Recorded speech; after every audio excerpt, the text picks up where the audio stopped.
Good day, dear learners. In this unit, we will be discussing the next part of our topic, that is the Union Parliament. Until now, we have discussed the Union Executive, beginning with the President, his powers, roles, and functions. Then we proceeded to discuss the Council of Ministers comprising of the Prime Minister and other ministers, and the role that they play in the Indian constitutional framework. That comprises of a dual executive, that is the real executive headed by the Prime Minister and the Council of Ministers, and the nominal executive with the President as the head. In today's class, we will be discussing the Union Parliament. The Union Parliament comprises of two houses and hence it is considered to be bicameral in nature. First things first, let us understand the meaning of the term Parliament. The term Parliament comes from the Latin word parle, which means to speak. So essentially what it means is that Parliament is a place for democratic dialogue. In India, the Union Parliament is the highest legislative body. It is the sole and the highest authority that is vested with the power to make laws in India. As we've already discussed, the concept of bicameralism means a legislative body that comprises of two chambers. In India, the dual houses are as follows. That is the House of the People, popularly known as the Lok Sabha, and the Council of States, popularly known as the Rajya Sabha. The roots of this concept of a union parliament is traced to the Imperial Legislative Council that was set up in the year 1861 under the Indian Councils Act of 1861. Moving ahead, let us discuss the provisions pertaining to the Union Parliament.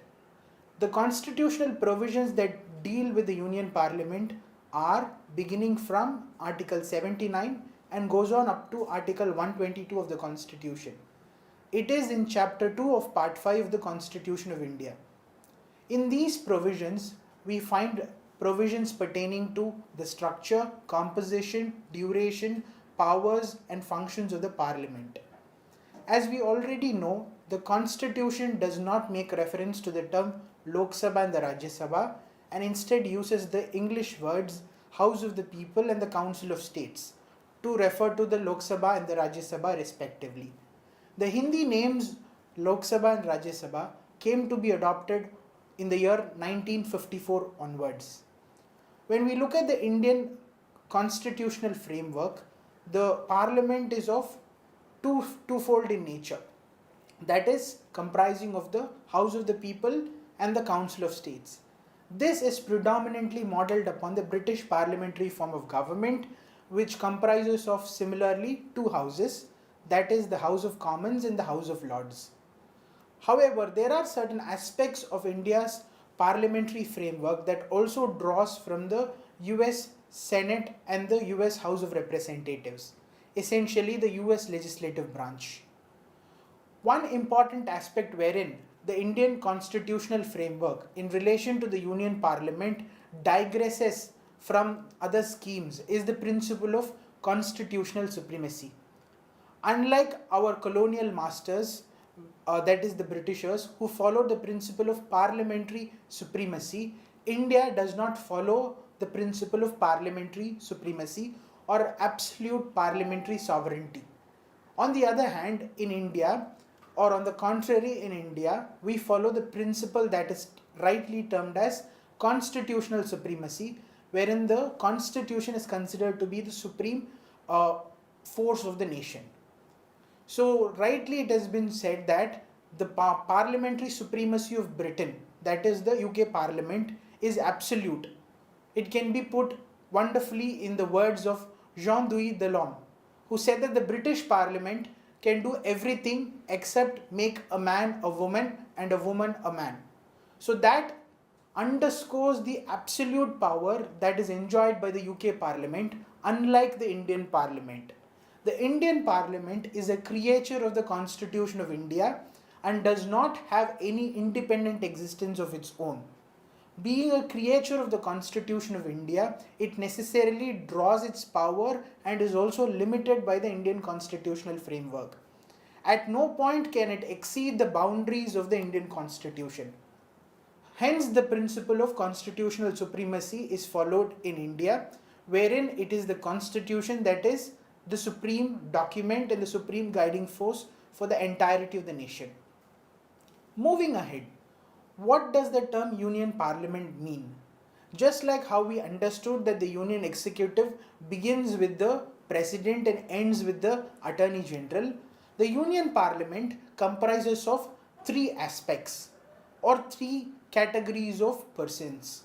The first is under Article 79, the President of India. Next, we have the Council of States, that is the Rajya Sabha. Thirdly, we have the House of the People, that is the Lok Sabha. Hence, Article 79 of the Constitution categorically tells us that the term Union Parliament comprises of three groups. The President, who is the head of the Union Parliament, then we have the Council of States, and then the House of the People. It is interesting to note that in India, the President is considered to be a part of the legislative branch of the government. Though the President is not a member of either houses, he is not a member of the Parliament, but he is still considered to be an integral part of the Union Parliament.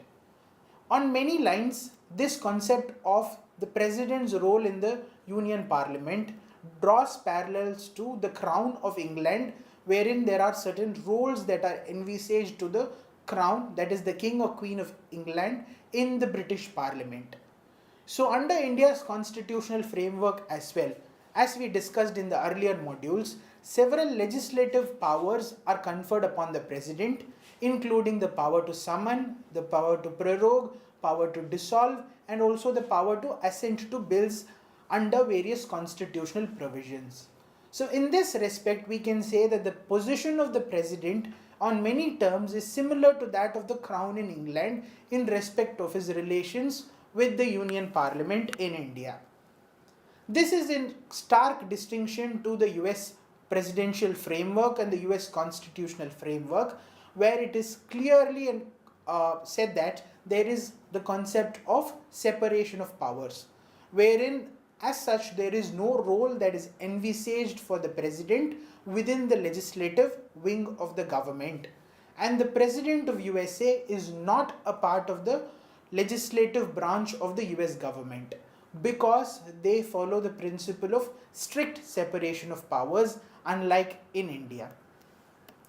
Moving ahead, we will be discussing the two branches of the Union Parliament, that is the Council of States, that is the Rajya Sabha, and the House of the People, namely the Lok Sabha. First things first, Council of States, Rajya Sabha. What is its function? Who can become its members? How many members are there in the Rajya Sabha? And what is its role, function, and importance? All that we will be discussing.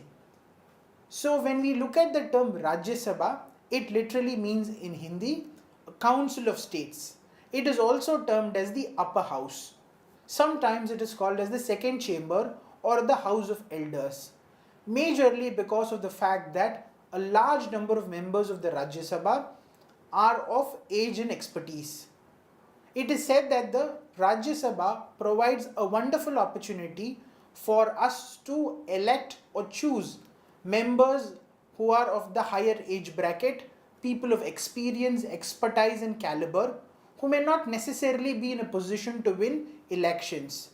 So it gives us a wonderful opportunity to give voice and to give representation to many important individuals who have caliber and wonderful knowledge in terms of the Rajya Sabha.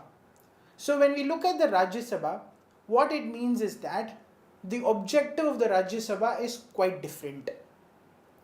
The Rajya Sabha, as the name itself indicates, is a primary representative of the states from where the Rajya Sabha members are drawn. So it is the role and the liability of a member of the Rajya Sabha to showcase and to put forth the concerns of his respective state. It is also said that the Rajya Sabha is a revisionary house. Being the upper chamber, being the second chamber, and being the fact that it is comprised of people of higher age and experience, it aims to check any untoward harsh and immediate decision making that may be made by the Lok Sabha. So the objective is to prevent knee-jerk lawmaking in tune with popular sentiments. So it is their objective, it is the function of the Rajya Sabha to act in a cool, calculated manner and to gauge the long-term impacts of a legislation before assenting to it. So in that sense, we can say that the Rajya Sabha plays the role of a revisionary house that acts as a check upon the lawmaking powers of the Lok Sabha. Moving ahead, we will be discussing the composition of the Rajya Sabha. Article 80 of the Constitution of India discusses the concept of Rajya Sabha and its composition. As per Article 80, there is this specification pertaining to the election of the members of the Rajya Sabha. It says that the members of the Rajya Sabha are indirectly elected by MLAs of the respective states. That is, the state legislative assembly members vote in Rajya Sabha elections. So it is in turn interesting to note that people like you and me do not get an opportunity to elect members of the Rajya Sabha. It is on the other hand, the members of the state legislative assembly whom we vote for and make MLAs, they in turn choose who goes on to become members of the Rajya Sabha representing the states concerned. When we look at the constitutional provision and the sanctioned strength under the Indian Constitution, Article 80 tells us that the total strength of the Rajya Sabha is 238, which is the representatives of the Rajya Sabha representing the states and union territories combined. Apart from this 238, there are also 12 nominated members of the Rajya Sabha who are chosen by the President. It is interesting to note that unlike the US Senate, wherein all the 50 states of USA are given equal number of seats in the Senate, which is akin to the Indian Rajya Sabha, in India, the number of seats that each state has in the Rajya Sabha differs according to the population of the states concerned. So in accordance with the fourth schedule, which gives us the number of seats that are allocated to various states in the Rajya Sabha, that is the fourth schedule of the Constitution of India, we can see that in terms of Uttar Pradesh, which is the highest populated state in India, we have a very high number of 31 Rajya Sabha seats. On the other hand, in case of smaller states such as Tripura, Sikkim, and in the case of the Union Territory of Pondicherry, we can see that the representation to the Rajya Sabha is limited to only one. So it is very clear that even in the Council of States, depending upon the population of the states concerned, there is variance in the number of members of Rajya Sabha. We have discussed the sanctioned strength under the Constitution. We have to know what is the actual strength of the members of the Rajya Sabha. Presently, there are 233 members who are representing states and union territories, apart from the 12 nominated MPs who are chosen by the President. It is important to note that nominated MPs who are chosen, who are nominated by the President, also play a very important role in Rajya Sabha. The Constitution enables the President of India to nominate 12 members from various diverse fields such as art, science, social service, etc., so that they can be given an opportunity to represent the people in the parliament. So in this nominated membership, you have high constitutional functionaries, former functionaries. Take for example, we have the former Chief Justice of India, Shri Ranjan Gogoi. He is presently adorning a post as a nominated member of the Rajya Sabha. Similarly, people who have made great achievements in the fields of sports, science, arts, literature, music, such as former cricketer Sachin Tendulkar, former athlete Srimati P.T. Usha, for former music director Sri Raja, all of these members have been nominated to the Rajya Sabha under this category of nominated members. So it gives us a wide option to bring in people of expertise and people of talent and caliber through this route.